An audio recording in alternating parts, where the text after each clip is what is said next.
I'm going to ask you something that Yep. you are going to, it's going to blow your mind. What do you think was outside of, let's take Caleb Williams off the board, what do you think the best pick in the first round was? Ooh. The best pick in the first Because round, I'm fishing. and I'm going to delay while I pull the draft That's okay. order up. Yeah, take your time. There is a correct answer, though. What? Okay, I'll ask you this because you can do it off the top of your head. Worst pick in the first round. I mean, the easy answer is Penix because he's not going to play, right? Like because, and look, that was rumored, and I didn't believe it, and I think to some degree, Neither did I. I think that like, and I had like 3-4 people over the last 24 hours say to me like, you keep hearing the Falcons like Penix, and I thought like, so my personal theory was I had heard the owner wanted to get another quarterback in the pipeline because he was so scarred by the last 3 years and fumbling around at quarterback. What happened with Matt Ryan, the failed pursuit of Deshaun Watson, then making them thinking they could make it work the last couple of years with Marcus Mariota, last year with Desmond Ridder, that they were going to overinvest at quarterback. But Forgot about Ritter. yeah, I mean, like this is like a situation. God awful. You have the 8th pick in the draft. You just signed Kirk Cousins. I'm all for like overinvesting at that position, but I mean, Ritter was, by the way, you took him when Penix was supposed to get taken, right? you took him in the third round. Oh, third round. Okay, Yeah, I yeah, thought yeah. I got confused with him third and, round. and the guy from Pittsburgh that they took in the first round. Yeah, My so bad. you know what pick I really liked is, and this is another kind of like Drake May. He was thought of more highly before the year. I like the Jets taking Olu Fashanu.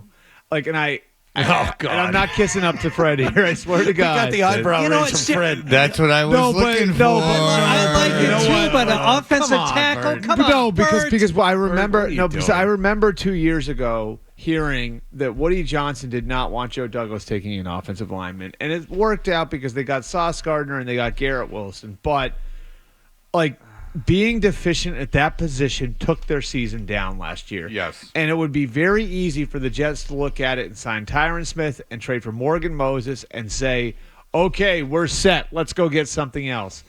One of those two guys is going to get hurt. Tyron Smith And every you year. cannot afford for that thing to be a dumpster fire around Aaron Rodgers coming off an Achilles.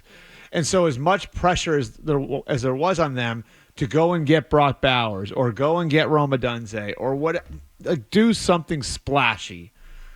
The sensible thing was always to take the left tackle. And if Olu Fashanu had come out last year, he might have been taken ahead of Paris Johnson, who was the first tackle last year. Now, he had some bumps this year, his 4th year at Penn State, which is why, like he wound up being the third tackle taken. But I think, based on all I know about him, I think he's got a chance to be a top 5 or 6 tackle in the league. And now you've taken care of the biggest hole in your roster with short-term answers in Smith and Moses and a long-term answer in Fashanu. So that's one.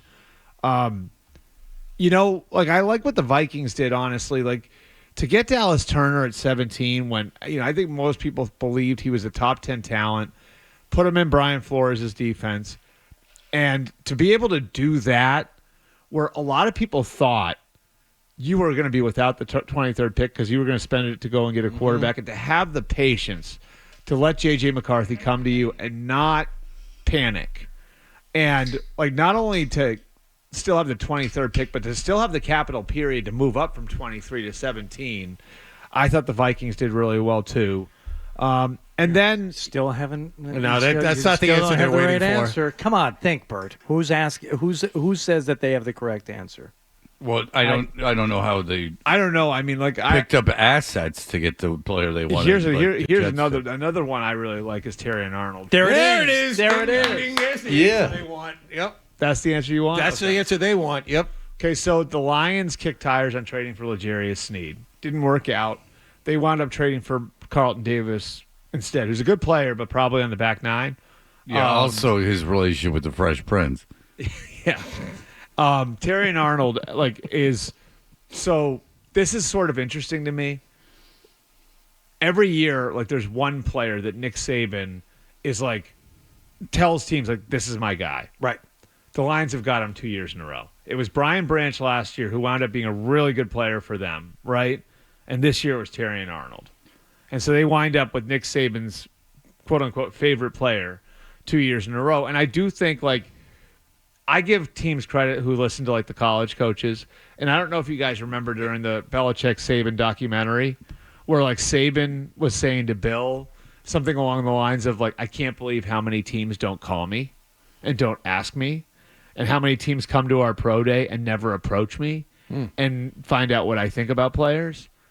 You know, I think the Lions, so many things about the way that Brad Holmes and Dan Campbell, for all the window dressing about biting kneecaps and all that. No, other Brad stuff, Holmes is a tremendous. they've done general a manager. really good job. And this is another example of, like, I think doing the research on a player and, like, for them to wind up with another, like, Nick Saban guy and a guy who can be, like, now you look at it, Fred, right? The premium positions, Amon-Ra St. Brown and Jamison Williams, long-term guys at receiver. Jared Goff, been really good for them at quarterback. Aiden Hutchinson is their pass rusher. Now Terrion Arnold at corner. I mean, And if you they look, should be good for a long time. and if you looked at deficiencies on and that Penei Lions Sewell team, at left tackle. Yep. Eventually, when Taylor Decker moves on. If you like that clip, and how could you not? Check out more videos from Toucher and Hardy here. Point slightly up and to the left. For more Patriots analysis and opinion, hit this playlist. Point slightly down and to the left. And for the latest from the Sports Hub, download at 985thesportshub.com.